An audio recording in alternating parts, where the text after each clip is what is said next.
നെടുമങ്ങാട്ടെ 1.5 വയസ്സുകാരന്റെ കൊലപാതകത്തിൽ ഇപ്പോൾ കൂടുതൽ വിവരങ്ങൾ പുറത്തു വന്നിരിക്കുകയാണല്ലോ. ഈ കുഞ്ഞിനെ കഠിനമായ പനി ബാധിച്ച സമയത്ത് പോലും ഈ കുഞ്ഞിനെ കൊണ്ട് മാതാപിതാക്കൾ തമിഴ്നാട് വരെ യാത്ര നടത്തിയിരുന്നു എന്നതടക്കമുള്ള വാർത്തകളൊക്കെ ഇപ്പോൾ പുറത്തു വരികയാണല്ലോ. എങ്ങനെയാണ് ഒരു മനുഷ്യന് ഇത്ര ക്രൂരനാവാൻ പറ്റുക? നമ്മൾ മുൻപ് പറഞ്ഞതുപോലെ ആ കുഞ്ഞിൻ്റെ ശരീരത്തിൽ 91ഓളം മുറിവുകളും വാരിയെല്ലുകളിൽ 7 പൊട്ടലും ഏറ്റിട്ടുണ്ടെന്നാണ് കുഞ്ഞിൻ്റെ പോസ്റ്റ്മോർട്ടം റിപ്പോർട്ട് സൂചിപ്പിക്കുന്നത്.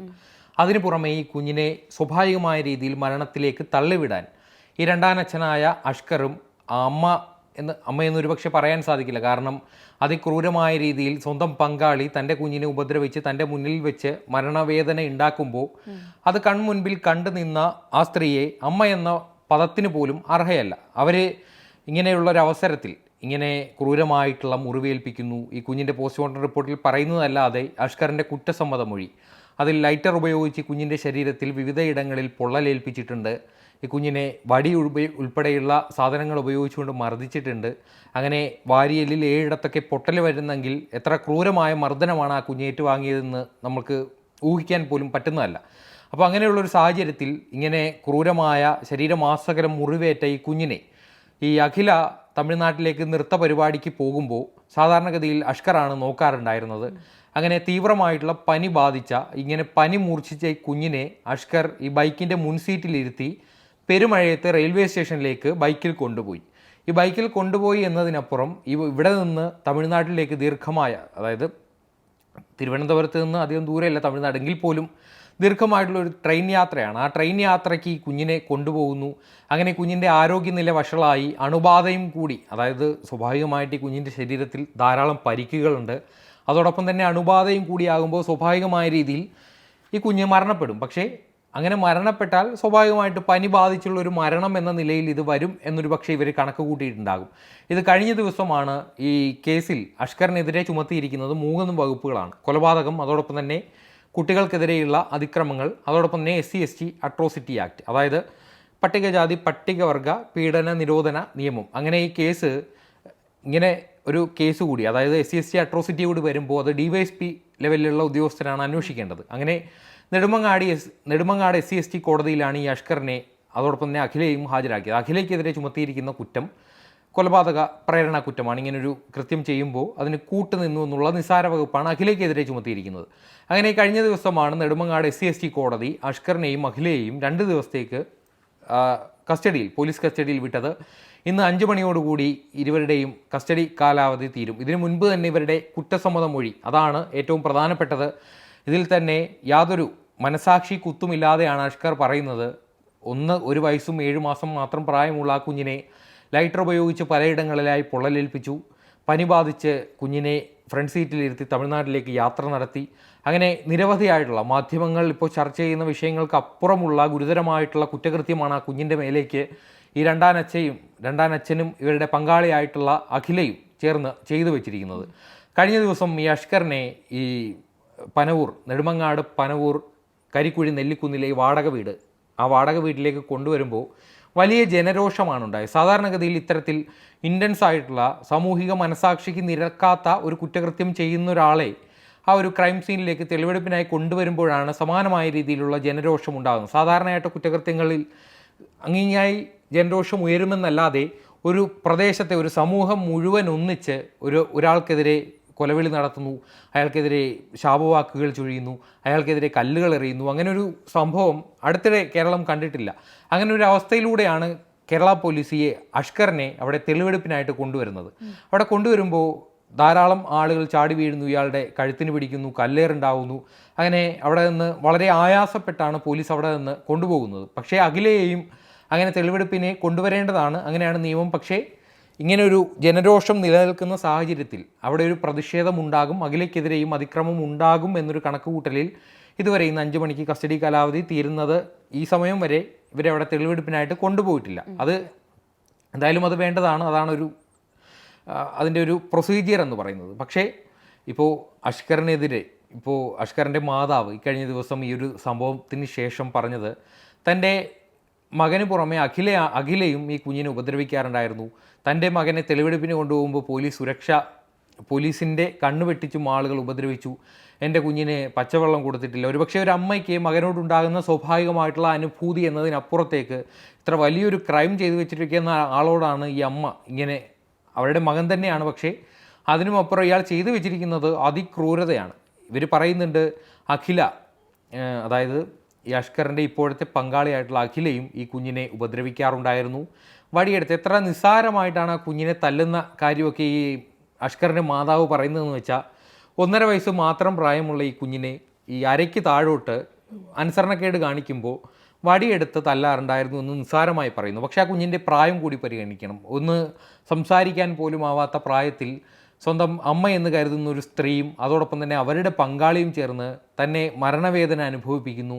വടിയെടുത്ത് തല്ലുകയാണെങ്കിൽ പോലും എന്തുമാത്രം ബുദ്ധിമുട്ട് ആ ഒരു കുടുംബാംഗങ്ങളുടെ മുന്നിലാണെങ്കിൽ പോലും ആ കുഞ്ഞ് നേരിട്ടിട്ടുണ്ട് എന്ന് നമുക്ക് ഊഹിക്കാൻ പോലും പറ്റാത്ത രീതിയിലാണ്. പക്ഷേ അവിടെയും ആ റീന എന്ന് പറയുന്ന അഖിലയുടെ മാതാവിൻ്റെ പ്രതികരണമൊക്കെ വളരെ ശ്രദ്ധേയമാണ്. കാരണം എന്ന് പറയുന്നത്, അവരൊരിക്കലും തൻ്റെ മകളെ ന്യായീകരിക്കാൻ ഈ കേസ് വന്ന് ഇതുവരെ ശ്രമിച്ചിട്ടില്ല. തൻ്റെ മകൾ ചെയ്തു വെച്ചിരിക്കുന്ന ക്രൈമിൻ്റെ ഇൻറ്റൻസിറ്റി ഇതുവരെ മനസ്സിലാക്കിയിട്ടുള്ള പ്രതികരണം മാത്രമേ അവരുടെ ഭാഗത്തു നിന്ന് ഉണ്ടായിട്ടുള്ളൂ. കാരണം ആ കുഞ്ഞിനെ ആ വീട്ടിൽ സുരക്ഷിതയല്ല എന്ന് തോന്നുമ്പോൾ അവർ ഇവരുടെ വീട്ടിലേക്ക് കൊണ്ടു നിർത്തുന്നു. അതിനുശേഷം ഈ കുഞ്ഞിനെ ബലമായിട്ട് ഇവർ വന്ന് അഷ്കറും അതോടൊപ്പം തന്നെ അഖിലയും വന്നാണ് ഇവർ താമസിക്കുന്ന വീട്ടിൽ നിന്ന്, അതായത് അഖിലയുടെ മാതാവ് റീനാചന്ദ്രൻ താമസിക്കുന്ന, റീനാചന്ദ്രനും അവരുടെ അമ്മയുമാണ് അവിടെ താമസിക്കുന്നത്. അവിടേക്ക് ഈ കുഞ്ഞിനെ കൊണ്ടുവന്നതിന് ശേഷം അഖില വന്ന് ഈ കുഞ്ഞിനെ കൊണ്ടുപോകുന്നു. അഖിലയും അഷ്കറും കൂടി വന്നാണ് കൊണ്ടുപോകുന്നത്. അഷ്കർ ഈ റീനയോട് പറയുന്നുണ്ട്, ഈ 5-6 ദിവസം ഞാൻ നോക്കും, അത് കഴിഞ്ഞാൽ പുഴുത്ത പട്ടിയെപ്പോലെ നോക്കും. ഇതായിരുന്നു ഇയാൾ അവരോട് പറഞ്ഞതെന്നാണ് അവർ മാധ്യമങ്ങളോട് പറയുന്നത്. അങ്ങനെ ഇവർ പലവട്ടം ആ കുഞ്ഞിൻ്റെ സംരക്ഷണം തൻ്റെ കയ്യിലേക്ക് വരണമെന്ന രീതിയിൽ പല പോലീസ് സ്റ്റേഷനുകളിൽ കയറി ഇറങ്ങി. അപ്പോഴൊക്കെ നിയമത്തിൻ്റെ പരിധിയിൽ 1.5 വയസ്സ് മാത്രം പ്രായമുള്ള ഒരു കുഞ്ഞ് ഏറ്റവും സുരക്ഷിതയായിരിക്കുക സ്വന്തം മാതാവിൻ്റെ കരങ്ങളിലാണ് എന്നൊരു സാങ്കേതികത്വത്തിൽ ഈ കുഞ്ഞിനെ മാതാപിതാക്കൾക്കൊപ്പം അല്ലെങ്കിൽ മാതാവിനൊപ്പം വിടാനുള്ള പോലീസ് തീരുമാനമെടുത്തു. അതിനെ തുടർന്നാണ് ഇത്രയും ദാരുണമായൊരു സംഭവത്തിലേക്ക് ഈ ഒരു കാര്യം പോകുന്നത്. ഈ കുഞ്ഞ് അതിനുശേഷം ആ അമ്മൂമ്മയുടെ, അതായത് അഖിലയുടെ അമ്മ റീനയുടെ സംരക്ഷണത്തിലായിരുന്നുവെങ്കിൽ ഒരുപക്ഷെ ആ കുഞ്ഞ് ഒരു അമ്മയില്ല അച്ഛനില്ല എന്നുള്ള വിഷമം മാത്രമേ ഉണ്ടാകുമായിരുന്നുള്ളൂ. പക്ഷേ ആ കുഞ്ഞിപ്പോഴും ജീവിച്ചിരിക്കുമായിരുന്നു. പക്ഷേ അതിനുമപ്പുറം ഈ രണ്ടാനച്ഛനായിട്ടുള്ള അഷ്കർ കൊണ്ടുപോകുന്നു. അവിടെ വെച്ച് ഇരുവരുടെയും സുഖകരമായിട്ടുള്ള ജീവിതത്തിന് ഈ കുഞ്ഞൊരു തടസ്സമാകും എന്ന നിലയിലാണ് ആ കുഞ്ഞിനെ ഇല്ലായ്മ ചെയ്യാനൊരു തീരുമാനത്തിലേക്ക് എത്തുന്നത്.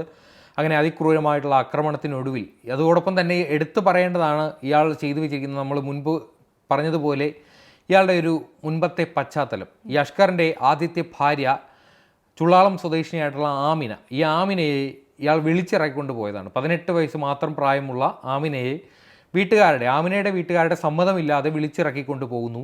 അങ്ങനെ വീട്ടിലെത്തുമ്പോൾ ഈ ഭാര്യയുടെ സ്വത്തിന് വേണ്ടി ഈ ഭർത്തൃ വീട്ടിൽ നിന്ന് ഈ ആമിനയുടെ വീട്ടുകാർക്ക് വലിയ ഇതൊക്കെ ഏറ്റുവാങ്ങേണ്ടി വരുന്നു. അങ്ങനെ അവിടെ പല വിധത്തിൽ പ്രശ്നങ്ങളുണ്ടാകുന്നു. ഭർത്തൃ വീട്ടിൽ സ്ത്രീധനത്തെ ചൊല്ലി തർക്കമുണ്ടാകുന്നു.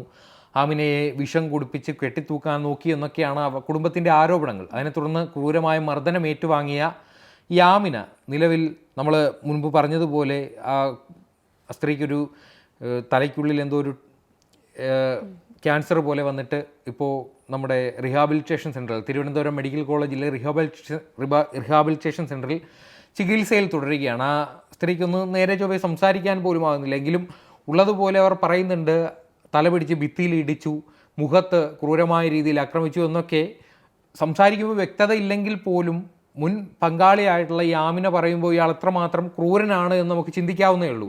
അതിനുശേഷമാണ് ഇയാൾ ചിറയൻകീഴ് സ്വദേശിനിയായിട്ടുള്ള ഇയാൾ നമ്മൾ മുൻപത്തെ വീഡിയോയിൽ പറഞ്ഞതുപോലെ ഒരു നൃത്ത സംഘത്തിൻ്റെ ഡ്രൈവറായിരുന്നു. ആ നൃത്ത സംഘത്തിലെ അംഗമായിരുന്ന ചിറയൻകീഴ് സ്വദേശിനിയായിട്ടുള്ളൊരു നേഴ്സ്, ഈ നേഴ്സുമായിട്ട് പരിചയത്തിലാകുന്നു. അങ്ങനെ ഈ പരിചയത്തിനിടയ്ക്കാണ് ഈ പെൺകുട്ടി ആത്മഹത്യ ചെയ്യുന്നത്.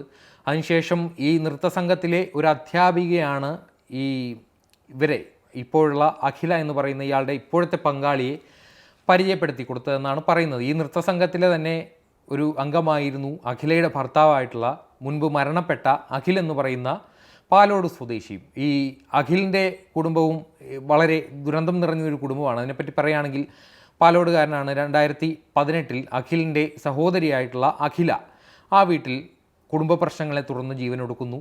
അതിനുശേഷം 2024 ഇപ്പോൾ അഖിലിൻ്റെ പങ്കാളിയായിട്ടുള്ള അഖിലയുടെ ഭാഗത്തു നിന്നുണ്ടാകുന്ന പ്രശ്നങ്ങളെ തുടർന്ന് അഖിൽ ആ വീട്ടിൽ ജീവനൊടുക്കുന്നു. അങ്ങനെ ആ ഒരു കുടുംബവും വളരെ ദുരന്തം നിറഞ്ഞതാണ്. അപ്പോൾ ഈ നൃത്ത ട്രൂപ്പുമായി ബന്ധപ്പെട്ട എന്തോ ദുരൂഹതകൾ ഇതിന് പിന്നിൽ ഒളിഞ്ഞിരിപ്പുണ്ട്. കാരണം ഇവരെല്ലാവരും ആ ഒരു സംഘത്തിലെ അംഗങ്ങളായിരുന്നു. ഈ അഖിലയെ പരിചയപ്പെടുത്തി കൊടുത്തത് നൃത്ത സംഘത്തിലെ അധ്യാപികയായിരുന്നു എന്നൊക്കെ പറയുന്നുണ്ട്. അതിൽ കൃത്യമായിട്ടുള്ള അന്വേഷണം വേണ്ടതുണ്ട്. എന്തായാലും ഇപ്പോൾ ചെയ്തു വെച്ചിരിക്കുന്ന ക്രൂരതകളുടെ അടിസ്ഥാനത്തിൽ ഇത് SC/ST വകുപ്പുകൾ കൂടിയുള്ളതിനാൽ തന്നെ നെടുമങ്ങാട് DYSP ആണ് ഈ കേസ് അന്വേഷിക്കുന്നത്. എന്തായാലും കുറ്റസമ്മത മൊഴി ഇപ്പോൾ വന്നിരിക്കുന്നത് പ്രകാരമാണെങ്കിൽ ഈ പുറത്ത് വന്നിരിക്കുന്ന 91 മുറിവുകളും അതോടൊപ്പം തന്നെ ആന്തരിക രക്തസ്രാവവും അതിനെല്ലാം പുറമേ ഈ കുഞ്ഞിനെ സ്വാഭാവികമായിട്ടുള്ള മരണത്തിലേക്ക് തള്ളിവിടാനൊക്കെ പറ്റുന്ന രീതിയിലുള്ള ശ്രമങ്ങൾ ഇവർ നടത്തിയിരുന്നു എന്നാണ് പറയപ്പെടുന്നത്. എന്തായാലും കസ്റ്റഡി കാലാവധി തീരുമ്പോഴും ഇക്കാര്യത്തിൽ കൃത്യമായിട്ടുള്ള ശിക്ഷാ നടപടികൾ തീർച്ചയായിട്ടും ഉണ്ടാകുമെന്നുള്ള കാര്യത്തിൽ സംശയമില്ല. കാരണം ഇയാൾക്ക് നേരെ ചുമത്തിയിരിക്കുന്ന വകുപ്പുകളെല്ലാം അതീവ ഗൗരവതരമാണ്. കാരണം ഈ കൊലപാതകം, കുട്ടികൾക്കെതിരെയുള്ള അതിക്രമം, SC/ST അട്രോസിറ്റി. പക്ഷേ ഈ അഖിലേക്ക് ഏറെക്കുറെ രക്ഷപ്പെടാൻ പറ്റുന്ന, വലിയ ശിക്ഷയൊന്നും ലഭിക്കാതെ രക്ഷപ്പെടാൻ പറ്റുന്ന വകുപ്പുകളാണ്. കാരണം ഇവർ ആ ക്രൈം സീനിൽ ഇല്ലതാനും. ഇവർ നാഗർകോവിലിൽ എന്തോ നൃത്ത പരിപാടിക്ക് പോയി എന്നാണ് പറയപ്പെടുന്നത്. അപ്പോൾ അഷ്കറിൽ മാത്രമായി ശിക്ഷ ഒതുങ്ങിപ്പോകാതെ കൃത്യമായിട്ട് ആരൊക്കെ ഇതിൽ കൂട്ടുനിന്നിട്ടുണ്ട്. ഒരു പക്ഷേ അഷ്കറിൻ്റെ കുടുംബത്തെ ഒക്കെ ഇപ്പോൾ ആരോപണം ഉന്നയിക്കുന്നുണ്ട്. അപ്പോൾ ഈ അഷ്കറിൻ്റെ കുടുംബമടക്കം ആരെങ്കിലും ഇതിൽ കുറ്റകൃത്യത്തിൽ പങ്കാളികളായിട്ടുണ്ടെങ്കിൽ അവർക്കുമൊക്കെ മാതൃകാപരമായ രീതിയിൽ ശിക്ഷ കൊടുക്കണമെന്ന് തന്നെയാണ് നമുക്കും പറയാനുള്ളത്. ശരി.